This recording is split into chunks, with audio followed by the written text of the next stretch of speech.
Back right Neelima గత ప్రభుత్వంలో గనుల శాఖ డైరెక్టర్గా అదేవిధంగా ఏపీ ఎండీసీ ఎండీగా బాధ్యతలు తీసుకున్న విజి వెంకటరెడ్డిపై ఇప్పుడు ప్రభుత్వం చర్యలకు సిద్ధమవుతుందని తెలుస్తుంది. ఎందుకంటే ప్రభుత్వానికి ఆర్థికంగా నష్టం చేకూర్చే చర్యలు తీసుకోవడంతో పాటు ఇసుక టెండర్ విషయంలో కూడా కంపెనీలకు లబ్ధి చేకూరే విధంగా ఆయన నిర్ణయాలు తీసుకున్నారు. ఈ నేపథ్యంలో ఆయనపై ఒక సస్పెన్షన్ వెయిట్ వేయబోతున్నట్లు కూడా తెలుస్తుంది. దీనికి సంబంధించి గనుల శాఖ సీఎం చంద్రబాబుకు ఫైల్ కూడా పంపించారు. అక్కడి నుంచి ఆమోదం వచ్చిన తర్వాత ఆయనపై చర్యలు తీసుకోవడంతో పాటు క్రిమినల్ కేసులు కూడా నమోదు చేసే అవకాశం అయితే కనిపిస్తోంది. చూద్దాం. జగన్ ప్రభుత్వంలో గనుల శాఖ డైరెక్టర్ గా ఏపీఎంటీసీ ఎండీగా అడ్డగోలు దోపిడీకి సహకరించిన విజి వెంకటరెడ్డిపై క్రమశిక్షణ చర్యలు తీసుకునేందుకు రంగం సిద్దమవుతోంది. ప్రభుత్వానికి ఆర్థికంగా తీవ్రంగా నష్టపరిచేలా నిర్ణయాలు తీసుకోవడం, అడ్డగోలుగా కాంట్రాక్టులు నిర్వహించడం, ఇసుకను ప్రైవేటుకు అప్పగించే టెండర్లలో అక్రమాలకు పాల్పడడం వంటి అనేక రకాల అభియోగాలతో ఆయన్ను సస్పెండ్ చేయనున్నట్లు తెలిసిందే. అంతేకాకుండా ఆర్థిక పరమైన అక్రమాలకు ఊతమిచ్చేలా నిర్ణయాలు తీసుకోవడం, కంపెనీలకు మేలు చేయడం వంటి పలు ఆరోపణలకు ప్రాథమిక ఆధారాలు ఉండడంతో ఆయనపై క్రిమినల్ కేసులు కూడా పెట్టాలని ప్రభుత్వం నిర్ణయించింది. వెంకటరెడ్డి సస్పెన్షన్ కు సిఫార్సు చేస్తూ సీఎం చంద్రబాబు ఆమోదం కోసం గనుల శాఖ ఫైలు పంపింది. ఆమోదం వచ్చాక ఉత్తర్వులు వెలువడనున్నాయి.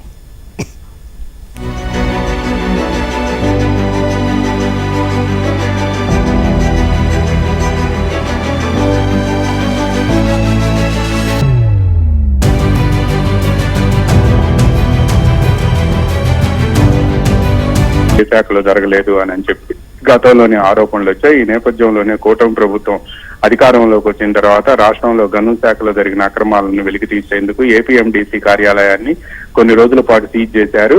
ఎన్నికల ఫలితాలు వచ్చిన వెంటనే వెంకటరెడ్డి కార్యాలయంలో టెస్టు వేసి కొన్ని ఫైళ్లపై సంతకాలు చేశారు అని చెప్పి ఆరోపణలు వెల్లువెత్తాయి. ఈ నేపథ్యంలోనే ఆయన బదిలీ చేయడమే కాకుండా ఆ బాధ్యతల నుంచి తప్పించారు. ఆ తర్వాత గనుల శాఖలో కూడా జరిగిన అక్రమాలకు సంబంధించి సిఐడి పలు వివరాలను రాబట్టింది.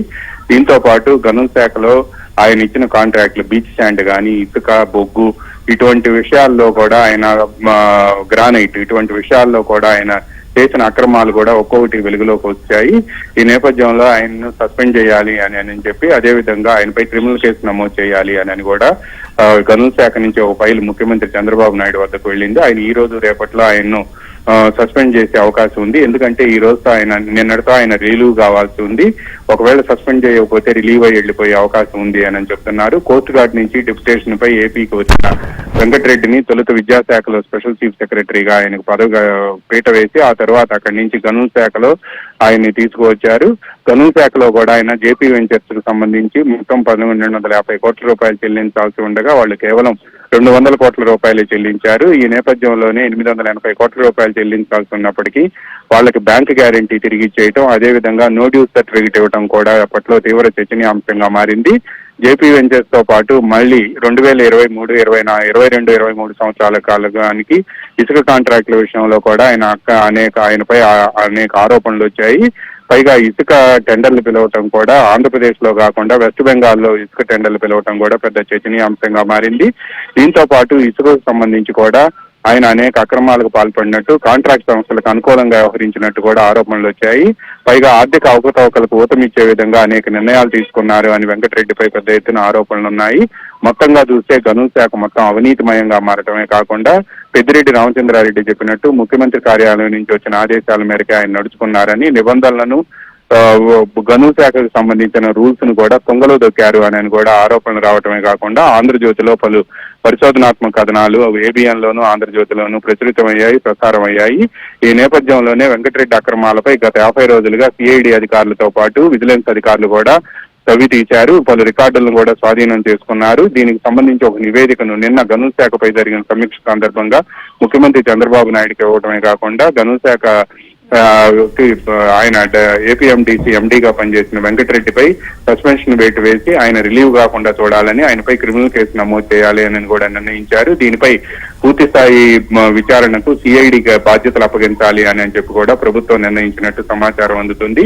ఇక నిన్న ఇసుకపై జరిగిన సమీక్ష సందర్భంగా కూడా ముఖ్యమంత్రి చంద్రబాబు నాయుడు గనుల శాఖలో జరిగిన అవకతవకలన్నింటినీ కూడా వెలికి తీయాలని గత 5 సంవత్సరాల కాలంలో ఎటువంటి నిర్ణయాలు తీసుకున్నారు, దానివల్ల ప్రభుత్వ ఆదాయానికి ఎంత మేర గండిపడింది, వాళ్ళు తీసుకున్న నిర్ణయాల్లో నిబంధనలకు విరుద్ధంగా ఎందుకు వ్యవహరించారు అనే అంశంపై కూడా తనకు నివేదిక ఇవ్వాలని గనుల శాఖ అధికారులను ఆదేశించారు. దీంతో పాటు ఇసుక రాష్ట్రంలో ఉచిత ఇసుక ప్రకటించినప్పటికీ కూడా రవాణా ఛార్జీలు, సేంద్రేజ్ ఛార్జీల వలన, ఎత్తుడు దించుడు కూలీల వలన ఇసుక రేటు పెరిగింది అని చెప్పి కొన్ని ప్రాంతాల్లో ఆరోపణలు వస్తున్నాయి. ఈ నేపథ్యంలోనే ఇసుక రేటును తగ్గించేందుకు ప్రజల నుంచి సలహాలు, సూచనలు స్వీకరించి ఒక నిర్దిష్టమైన ప్రతిపాదనలతో అధికారులు తన ముందుకు రావాలి అని చెప్పి కూడా చంద్రబాబు నాయుడు ఆదేశించారు. ప్రభుత్వం ఉచిత ఇసుక ఇస్తున్నప్పటికీ కూడా ఈ సేనరేజ్ ఛార్జీలు, ఎత్తుడు దించుడు కూలీలు, రవాణా ఛార్జీలు ప్రభుత్వమే వసూలు చేస్తుందనే అభిప్రాయం ప్రజల్లో ఉందా అని కూడా ఆయన ప్రశ్నించారు. ఇక గనుల శాఖకు సంబంధించి మాత్రం పూర్తి స్థాయిలో తాను దృష్టి సారిస్తానని, ఎట్టి పరిస్థితుల్లో అక్రమాలు సహించేది లేదు అని చెప్పి అధికారులందరూ కూడా నిబంధనలకు అనుగుణంగా వ్యవహరించాలి అని కూడా చంద్రబాబు నాయుడు నిన్న సమీక్షలో ఆదేశాలు జారీ చేశారు. నీలిమ.